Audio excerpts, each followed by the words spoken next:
Greetings to everyone. My name is Chinmay Vinay Dandavati. Currently, I am in the third semester of the MSc Statistics program, and I am pursuing this degree from the Institute of Science Nagpur, which is an autonomous college under the government of Maharashtra. The topic which I have selected to make a presentation for this course based on the linear and the non-linear models is machine learning model on change in the government policies of resource availability with regards to the increasing population. Looking at the title itself, it is a pretty long and descriptive title. This title is more or less like a statement, a unique statement in itself. However, the presentation, which is based on this topic, is not as long as the statement or the title makes it apparent to be. The presentation is going to be a brief presentation, and it is not going to be a study of any topic. More or less, it would be like a case study.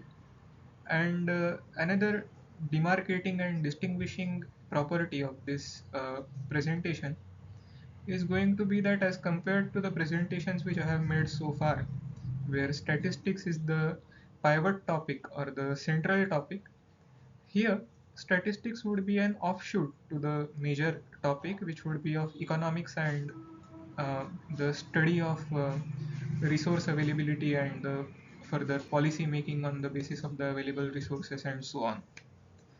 So before beginning with the actual presentation, I would like to give a brief and a very sketchy preamble of this presentation.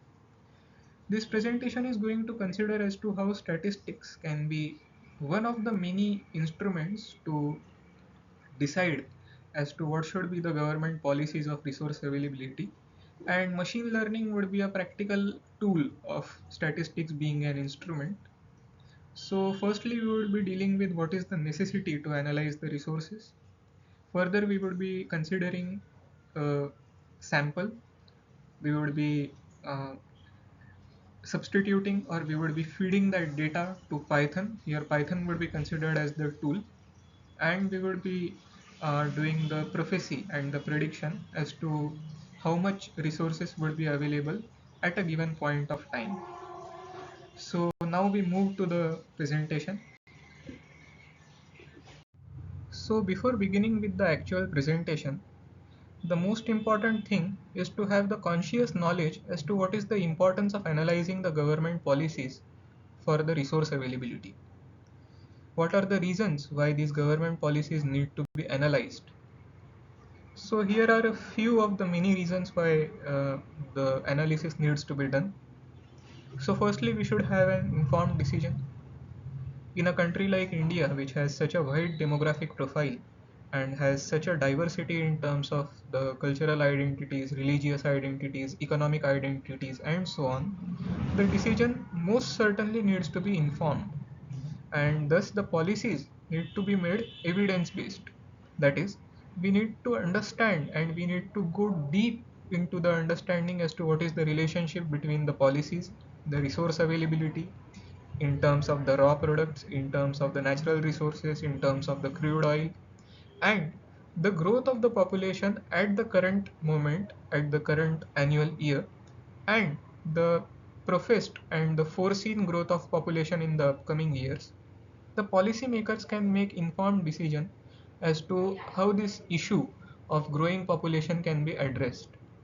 And for your information, I would also like to uh, mention that there is this entire Ministry of Statistics and Program Implementation, which employs the ISS officers, the Indian Statistical Services officers, whose job is to collect and analyze the data and provide it to the respective ministries so that they can make informed decisions on the basis of this data, and more importantly, the inferences drawn from this data for making the policies for their own departments.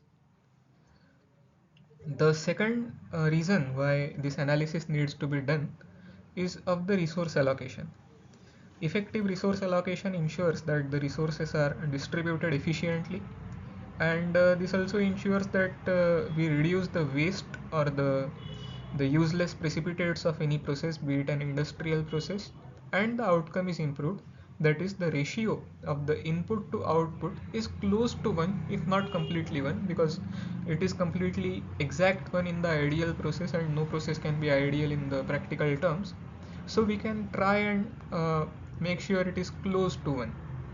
And also as far as the distribution of the resources is concerned, so we try and make sure that everybody is satisfied of their needs, but there is nothing much to gratify someone's need.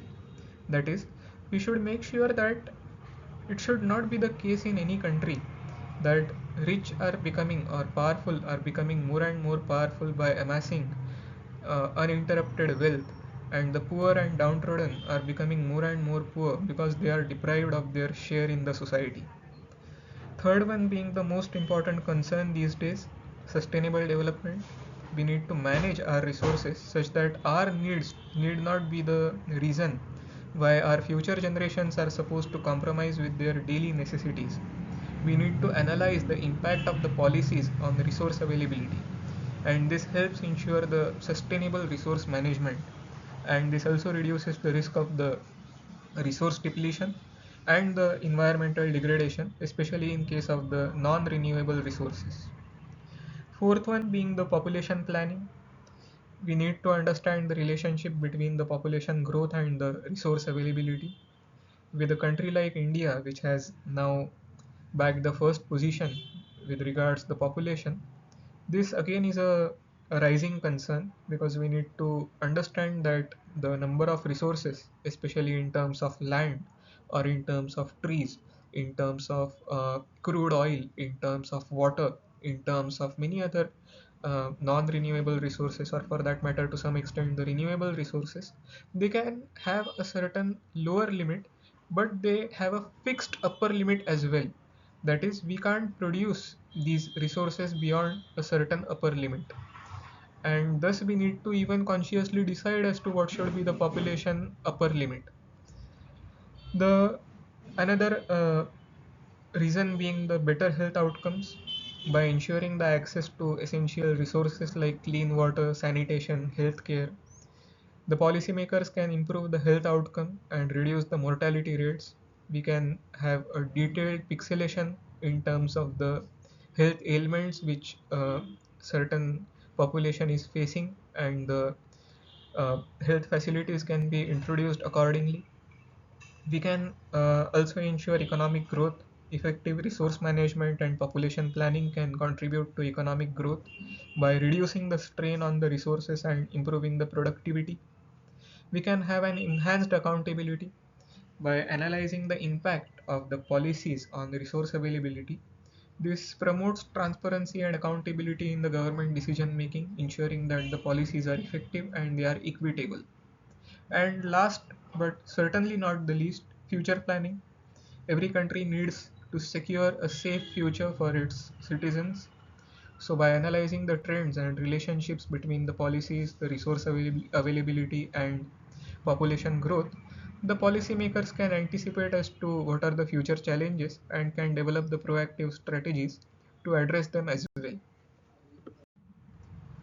Out of these many reasons why we need to analyze the government policies, one of the most problematic and one of the most concerning reason is the population planning. Now, as we are able to see, and this is evident from the censuses which have been conducted and the various eventualities which are occurring in our surrounding, one of the most problematic uh, thing, or one of the most tough challenge for these resource availability is going to be this increasing population. So, in order to deal with this, we need to understand as to what are the potential consequences of increasing population. Now, these consequences can be further disseminated into three types. First one being the degradation of the environment, second one being the depletion of the resources, and third one can be the social and the economic challenges. As far as the consequences of increasing population on the environmental degradation is concerned, so we have this very evident problem of the deforestation and the loss of biodiversity. There is, as the population increases, the demand for land, water, energy increases, and this leads to the widespread deforestation, loss of biodiversity, disruption in the ecosystem. And as I have already said, the resources are limited in their number, and the number of people or the number of units which are demanding these resources can increase. However, the supply has a certain upper limit which can't be violated. Second consequence, or rather sub-consequence, being the pollution. As the population levels they increase, they result in increased pollution, and they contribute to the climate change, air and water pollution, soil degradation. And as this keeps increasing and keeps piling up, so it also leads to such a condition that the planet is no longer able to sustain life. The second consequence being the resource depletion. The first and the major concern as regards the resource depletion is concerned, so it is water scarcity. As the population is growing, so it puts immense pressure on the freshwater resources, which leads to the shortage and the increased competition for this essential resource. As the competition increases, the wrong practices or the malpractices also increase, and this leads to a decline of society in total. And there is food insecurity as well. As there is water scarcity, there is alternative food insecurity as well, because feeding a growing population becomes challenging, leading to food shortage, increased cost, malnutrition, or even in some cases adulteration in the food resources. And this leads to few very ill-fated incidents and consequences. The third one being the social and the economic challenges which are being faced due to these consequences of the increasing population. And the first and the foremost uh, social and economic challenge being the unemployment and the poverty. Because of rapid population growth, the demand in terms of job is increasing, and due to this there is increased unemployment, because it is not possible to provide a job to everyone. And due to unemployment there is poverty, there is inequality in terms of income, and there is this social tension, increase in capitalism. Second one being the strain on the infrastructure, because as the population increases, so it puts pressure on the existing infrastructure, including the housing, the transportation, the sewage mechanism most importantly, and the healthcare systems as well. And as the pressure on the healthcare systems increases, so automatically the cost of the healthcare resources also increases, because higher the population levels, so it leads to more pressure. And to manage this pressure, we also require a higher cost of introducing all the doctors and all the necessary resources, and thus it becomes problematic. Now basically, what is the emergence of the resource management? Why is it that resource management needs to be introduced? So first reason being the resource sharing economies. Growing the sharing economies where the resources are shared among the individuals or organizations, it reduces the waste and improves the efficiency, as I have discussed in the second slide. It also causes an increase in the adoption of the renewable energy sources such as solar and the wind power to reduce the dependence on the non-renewable resources. It leads to better mechanisms of water management and leads to innovative solutions for the water conservation, recycling, and efficient use.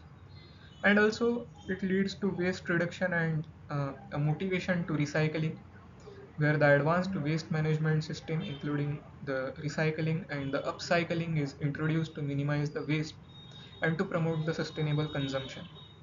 And now, what can be the benefit for or the advantages of introducing this resource management? So very first reason being that we ensure that there is a protection of environment.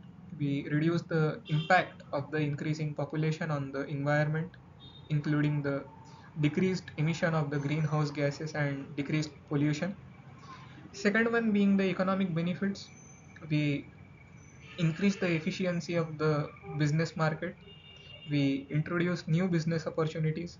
and also we make sure that there is a saving of the cost, especially with regards the amenities which are necessary, which are related to the survival of normal human being. And third one being the social benefits, where we have improved public health, we have increased food security, we have enhanced quality of life in general. Now, how can machine learning be instrumental in optimizing the resource management in various ways? So first one being that machine learning algorithms can predict as to what can be the demand of resources based on the historical data and the patterns which have been observed so far, and this can enable some proactive resource allocation. Secondly, we can have capacity planning. By analyzing the usage trends, the machine learning helps to plan and allocate the resources efficiently. Machine learning enables real-time resource allocation and deallocation based on changing workload demands. We can balance the load, and these algorithms of machine learning can optimize the load balancing. It can ensure efficient resource utilization and can minimize the bottlenecks. And we can also have better resource utilization because machine learning helps to optimize the resource utilization, reducing the waste and improving the efficiency. We can have cost reduction, where the optimization of the resource allocation and the utilization can have a significant cost saving. Now here, as I had discussed in the very first slide, that we would be having a sample and we would be applying the Python as a tool of statistics and machine learning to predict what can be the demand for resources in the future. So we have this short and simple example. We have a data set of historical resource demands and the population growth, and we need to predict the resource demand for a population growth of 150. That is, for a population of, let's say, 100 units, their demand in terms of resources is 200 units. Now the population increases from 100 to 120. So the demand increases from 200 to 240. Now due to some reasons, the population reduces from 120 to 80. So the resource demand also reduces from 240 to 160. Again, the population increases from 80 to 110. The demand increases from 160 to 220. The population increases to 130. The resource demand increases to 260. Now we have to predict as to what would be the demand in terms of the resources in case the population now increases from 130 to 150. So here I would be introducing as to what is the application, or how can this problem be fed to Python, and how can it be further solved by using Python. So here I am including a screenshot of the same problem solved using Python. So firstly we import necessary libraries like NumPy. We define the data in form of an array. We create and fit the model, and we predict the resource demand for the population growth of 150, and we print the predicted resource demand for the population growth of 150. And after running this code, we get the conclusion, or we get the result, and I am including the screenshot of it in the upcoming slide. So here the predicted resource demand for the population growth of 150 is 300 units. That is this means that based on the historical data and the linear regression model, a population growth to 150 is expected to result in a resource demand of 300 units. Now, what can be the interpretation of this result, or this prediction which we have obtained? So see, the model has assumed a linear relationship between the population growth and the resource demand. That is, if we plot a graph with one axis representing the population and another axis representing the demand in terms of the resources, and if we plot all those data points and connect them, they are going to yield a straight line. The predicted resource demand of 300 units for a population growth of 150 suggests that the resource demand increases by 2 units for every 1 unit increase in the population. And this is consistent with the data. That is, as the resource demand increases by 2 units for every 1 unit increase in population, we see that as the population increases from 100 to 120, corresponding resource demand increases from 200 to 240, which is an increase in 40 units in terms of the resources for a 20 unit increase in the population. Now these are few interpretations or few inferences which can be drawn from the result. Now we need to deal with what are the possible anomalies or what are the possible limitations of this model or this example which we have included. So the very first and the most prominent limitation is that this model assumes a linear relationship between the population growth and the resource demand, which may not always be the case and is not the case in most of the practical situations. In reality, the relationship is much more complex, and other factors may also influence the resource demand because the demand is not so linear. It is different for every class and it is different at every point of time. Now by using a linear regression model, we can predict the resource demand for a given population growth and can make informed decisions about the resource allocation. However, it is essential to consider the limitations of the model and the potential for the non-linear relationships or other influencing factors. So this is an elaboration of the first limitation, that the model, it is never going to be linear. It is going to have many facets, and this leads to a non-linear relationship, and the models need to be developed in such a way that those non-linear features of the population model are also included and the prophecies or the predictions are made accordingly.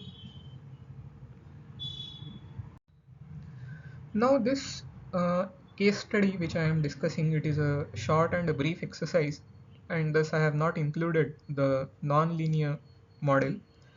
I am inhibiting it to the linear model only. So here I am now at the point where we can think as to what is the take-home message from this exercise. So effective resource management and sustainable development are crucial for addressing the challenges which are posed by the population growth. Now by making use of these data-driven insights, by leveraging the machine learning, by leveraging the policy interventions, we can optimize the resource allocation, we can optimize the reduction of waste, and we can promote a more sustainable future. Now, what are the key takeaways from this exercise? So we can have data-driven decision making. We can use the data and machine learning to inform resource management decisions, and we can predict the future demands. We can have sustainable resource management. We can implement some sustainable practices such as renewable energy and water conservation. We can have policy interventions. We can develop and implement the policies which address the population growth, the resource management, and sustainable development. We can have collaboration and coordination. We can foster collaboration and coordination amongst the government agencies, the NGOs, the private sector organizations to develop some substantial and effective solutions. Now, what are the future directions or what are the future branches which can emerge out of this? So we need to invest in the data infrastructure. We need to develop some robust data infrastructure to support the data driven decision making. We can promote the sustainable practices. We can encourage sustainable practices such as reducing the waste and increasing efficiency in the resource management. And thirdly, we can develop effective policies. We can develop and implement policies which address the population growth, the resource management, and the sustainable development. Now, with this being said, now I am at the end and the conclusive part of this presentation. So now it is the time for acknowledgements. So here is the list of resources which I have used to design my seminar and to gather the content for my seminar. So I would like to thank you for your patient listening, for holding on with me for such a long time. and also for your precious attention and for your precious time. Thank you. Thank you very much.